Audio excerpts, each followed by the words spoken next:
اللہ کا ایک بندہ مکہ کی سرزمین پر اپنے بیٹے کو لے کر کے خانہ کعبہ بنا رہا تھا۔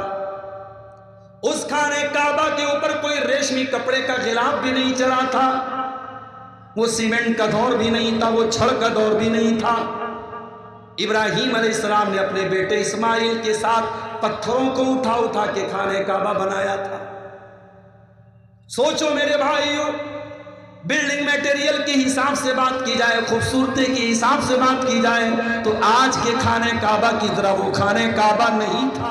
باپ مستری کی طرح کام کر رہا ہے، بیٹا لیبر کی طرح کام کر رہا ہے۔ باپ خانہ کعبہ کی دیوار کھڑا کر رہا ہے اور بیٹا پتھر لا لا کے اپنے باپ کو دے رہا ہے۔ باپ بھی نبی ہے، بیٹا بھی نبی ہے، یہ دونوں نبی، یہ دونوں باپ بیٹے جب خانہ کعبہ کو بنا رہے تھے، اللہ نے اس کا منظر قرآن میں کھینچ دیا، فرمایا وَإِذْ يَرْفَعُ إِبْرَاهِيمُ الْقَوَاعِدَ مِنَ الْبَيْتِ وَإِسْمَاعِيلُ۔ وہ لوگوں یاد کرو جب میرا بندہ ابراہیم خانہ کعبہ کو بنا رہا تھا اور ان کا بیٹا اسماعیل بھی اپنے باپ کا ساتھ دے رہا تھا، اور دونوں باپ بیٹے کی زبان پر کوئی اپنی بڑائی نہیں تھی، کوئی اپنا کوئی تکبر نہیں تھا، کوئی غرور نہیں تھا۔ دونوں باپ بیٹے کہہ رہے تھے ربنا تقبل منا انک انت السمیع العلیم، پروردگار ہم یہ بنا تو رہے ہیں خانہ کعبہ، ہم بنا تو رہے ہیں تیری عبادت کا گھر، ہمیں نہیں پتا ہماری یہ نیکی قبول ہوگی کہ نہیں قبول ہوگی، اے اللہ تو اپنے کرم سے ہماری اس نیکی کو قبول کر لے۔ اللہ کو اخلاص پسند ہے۔ چھوٹا سا دونوں گھر میں کون سا گھر زیادہ بہتر ہے، کون سا گھر زیادہ اچھا ہے؟ اللہ کو آپ کا عمل چھوٹا ہو مگر خالص ہو، اللہ کو خالص عمل۔ اعوذ باللہ من الشیطان الرجیم، بسم اللہ الرحمن الرحیم، یا ایھا الذین آمنوا قوا انفسکم واہلیکم نارا وقودها الناس والحجارہ علیہا ملائکۃ غلاظ شداد لا یعصون اللہ ما امرهم ویفعلون ما یؤمرون۔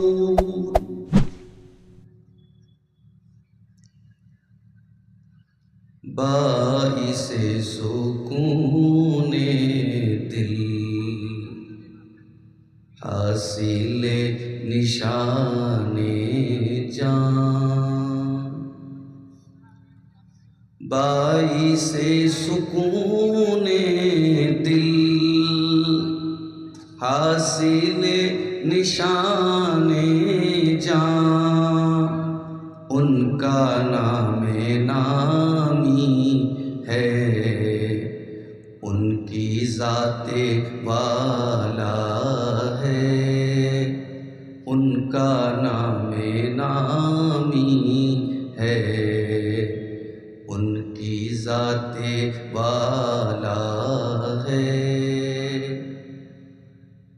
غرق بحر عصیاں میں کب کے ہو گئے ہوتے، کب کے ہو گئے ہوتے، ہم گناہ گاروں کو آپ نے سنبھالا ہے، ہم گناہ گاروں کو آپ نے سنبھالا ہے، باعث سکون دل حاصل نشان جان، نغمہ اذاں بن کر گونجتا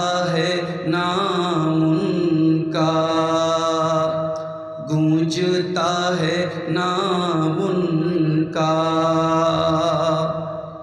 جس طرف نظر ڈالو ان کا بول بالا ہے، جس طرف نظر ڈالو کا بول بالا ہے، صرف اتنا سمجھی ہے عقل ٹھوکریں کھا کر، صرف اتنا سمجھی ہے عقل ٹھوکریں کھا کر، ان کی منزل رفعت رفعتوں سے بالا ہے، باعث سکون